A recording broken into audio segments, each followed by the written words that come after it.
बहुत जमाने पहले की बात है। पहाड़ों के दरमियान घने जंगलों से घिरी एक वीरान सी वादी थी।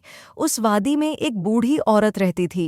उसका घर छोटा था, सादा था, मगर इतना साफ और खामोश कि जैसे दीवारों में भी सुकून बसा हो। उस बूढ़ी औरत के साथ कुछ सफ़ेद हंस रहते थे। हर सुबह वे चरागाहों और पानी के किनारों की तरफ निकल जाते और हर शाम कतार बनाकर वापस लौट आते। उनके परों की हल्की सी आवाज़ उस वादी की खामोशी में जैसे कोई लोरी बन जाती। उस जगह की तन्हाई में अजीब सा चैन था, ऐसा चैन जो बिना कुछ कहे दिल को हल्का कर देता है। उस बूढ़ी औरत की एक जवान बेटी थी। उसका नाम था हमना। हमना बेहद खूबसूरत थी, मगर गांव वालों ने उसे कभी इस रूप में नहीं देखा। वो ज्यादातर घर के अंदर रहती, छोटे मोटे काम करती, और अगर कभी बाहर निकलती भी तो चूहे की खाल से बना एक बदसूरत सा कोट पहन लेती और अपना चेहरा गहरी हुड से ढक लेती। वो हंसों के पास जाती, उन्हें दाना डालती, पानी देखती और खामोशी से वापस लौट आती। कम बोलने वाली, शांत तबीयत की लड़की। लोग उसे देखकर यही समझते कि वो कोई सादी, बेरंग और खामोश लड़की है। किसी को क्या पता था कि उस खामोशी के पीछे क्या राज छुपा है।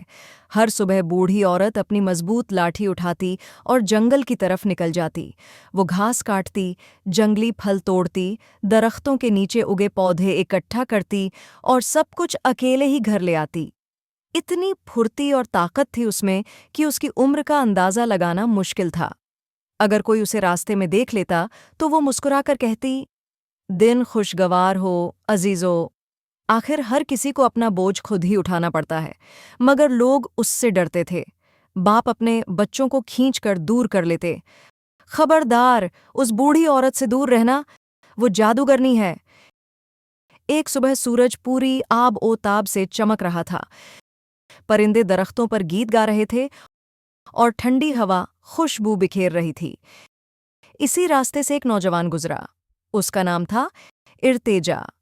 वो बेफिक्री से चल रहा था, जैसे दुनिया का कोई बोझ उसके कंधों पर न हो।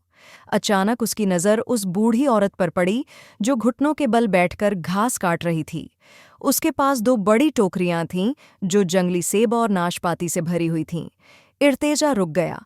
उसके दिल में बेइख्तियार तरस जाग उठा। वो आगे बढ़ा और नरमी से बोला, अम्मा, आप ये सब अकेली कैसे उठाकर ले जाएंगी? बूढ़ी औरत ने बिना देखे कहा, जब इंसान अपनी ताकत पर यकीन रखे तो बोझ खुद रास्ता बना लेता है। इर्तेजा ने हिम्मत करके कहा, अगर इजाजत हो तो मैं आपकी मदद कर दूं। बूढ़ी औरत ने उसकी तरफ देखा, अगर वाकई कोशिश करोगे तो मुझे खुशी होगी। बस 1 घंटे का पैदल सफर है। 1 घंटा सुनकर इर्तेजा थोड़ा हिचकाया, मगर इससे पहले कि वो कुछ कहता, बूढ़ी औरत ने एक भारी गट्ठा उसकी पीठ पर रख दिया और दोनों टोकरियां उसके बाजुओं में थमा दीं। इर्तेजा हाँफ उठा। ये तो बहुत भारी है, जैसे पत्थरों से भरा हो, और ये फल जैसे सोने के हों। बूढ़ी औरत ने हल्की सी मुस्कान के साथ कहा, अजीब बात है ना, जो काम मैंने बरसों किया वो एक जवान मर्द के लिए इतना मुश्किल क्यों हो गया? फिर धीरे से बोली, जबान में ताकत ज्यादा थी, कंधों में कम निकली। इर्तेजा शर्मिंदा हो गया, दांत भींच कर चल पड़ा।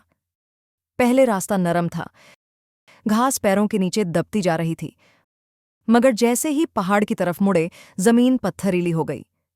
नुकीले पत्थर पांव में चुभने लगे। बोझ पल पल भारी होता गया। पसीना बहने लगा। आखिरकार उसने कहा, अम्मा, अब मुझसे नहीं हो रहा, जरा आराम चाहिए। यहां आराम नहीं, बूढ़ी औरत ने कहा, चलते रहो, ये तुम्हारे अपने फायदे के लिए है। फिर अचानक बूढ़ी औरत ने एक छलांग लगाई और इर्तेजा की पीठ पर बैठे गट्ठे पर बैठ गई। अब वजन नाकाबिले बर्दाश्त हो चुका था। उसकी टांगें कांपने लगीं, जिस्म में आग सी दौड़ गई, मगर वो रुका नहीं। किसी अनजानी जिद ने उसे आगे बढ़ने पर मजबूर रखा। आखिरकार वो बूढ़ी औरत के घर पहुंच गया। हंसों ने उसे देखते ही पर फड़फड़ाए। हमना पीछे से आई, अम्मा, इतनी देर क्यों लगी? बूढ़ी औरत मुस्कुराई, कुछ नहीं बेटी, इस नौजवान ने मेरा बोझ उठाया, यहां तक कि मुझे भी। उसने टोकरियां उतारी और इर्तेजा से कहा, दरवाजे के पास बेंच पर बैठो, मेहनत का इनाम मिलता है। फिर हमना से बोली, किसी नौजवान के साथ अकेली रहना मुनासिब नहीं। इर्तेजा दिल ही दिल में सोचने लगा, हंसे या रोए। वो बेंच पर लेट गया। ऊपर दरख्त, नीचे नरम घास, चारों तरफ जंगली फूल। ये जगह जन्नत जैसी है, वो बुदबुदाया। कुछ देर बाद बूढ़ी औरत आई और उसके हाथ में एक छोटी सी किताब रख दी। वो किताब एक ही जमरूद के पत्थर से बनी हुई थी। इसकी हिफाजत करना, उसने कहा, ये तुम्हारे लिए खुशकिस्मती लाएगी। इर्तेजा की सारी थकान गायब हो चुकी थी। किताब हल्की नहीं थी, मगर उसका बोझ अजीब तरह से सुकून देने वाला था। बूढ़ी औरत ने बस इतना कहा, इसकी हिफाजत करना, ये किताब तुम्हें वहीं ले जाएगी जहां सच तुम्हारा इंतजार कर रहा है। उस रात इर्तेजा उस वादी में ही ठहरा। आसमान साफ था, तारों की रोशनी जमीन पर उतरती महसूस हो रही थी। नींद में उसने देखा कि किताब हल्की हल्की चमक रही है और उसके कानों में एक धीमी सी आवाज़ गूंज रही है, जब नीयत साफ हो तो रास्ते खुद खुल जाते हैं। सुबह जब उसकी आंख खुली तो वादी बदली बदली सी लग रही थी। हंस गायब थे, बूढ़ी औरत का घर खामोश था और हमना, वो भी वहां नहीं थी। इर्तेजा का दिल अजीब बेचैनी से भर गया। वो समझ गया कि अब उसे आगे बढ़ना है। कई दिनों तक वो जंगलों से गुजरा, कभी घनी झाड़ियों के बीच, कभी सूखे रास्तों पर।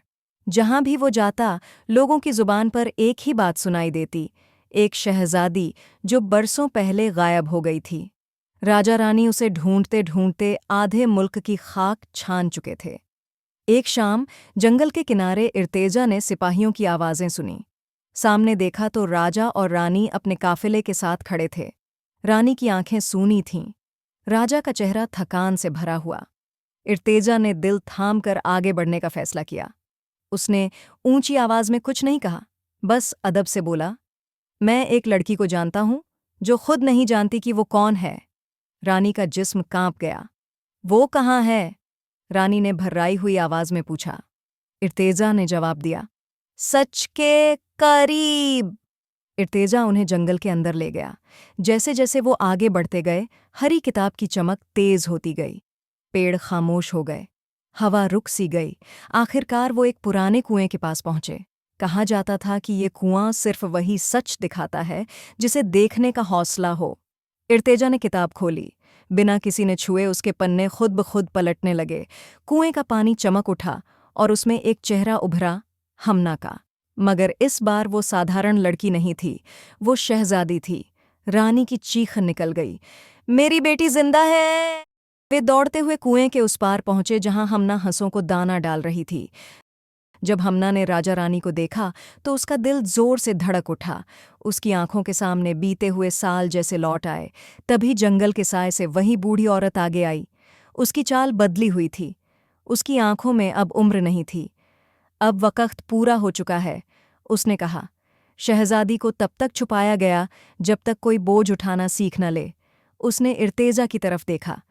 जिसने बिना सवाल किए बोझ उठाया, वही सच तक पहुंचा। हमना की आंखों से आंसू बहने लगे। राजा रानी ने उसे सीने से लगा लिया और इर्तेजा समझ गया, असल इम्तिहान रास्ते का नहीं था, दिल का था। और आखिरकार सच्चाई की जीत। सब कुछ वैसा ही हुआ जैसा किस्मत ने तय किया था। और आखिर में हर दिल ने ये यकीन किया, सच्ची नीयत कभी खाली हाथ नहीं लौटती। अगर ये कहानी आपके दिल को छू गई हो तो ऐसी ही और कहानियों के लिए चैनल को सब्सक्राइब करना न भूलें।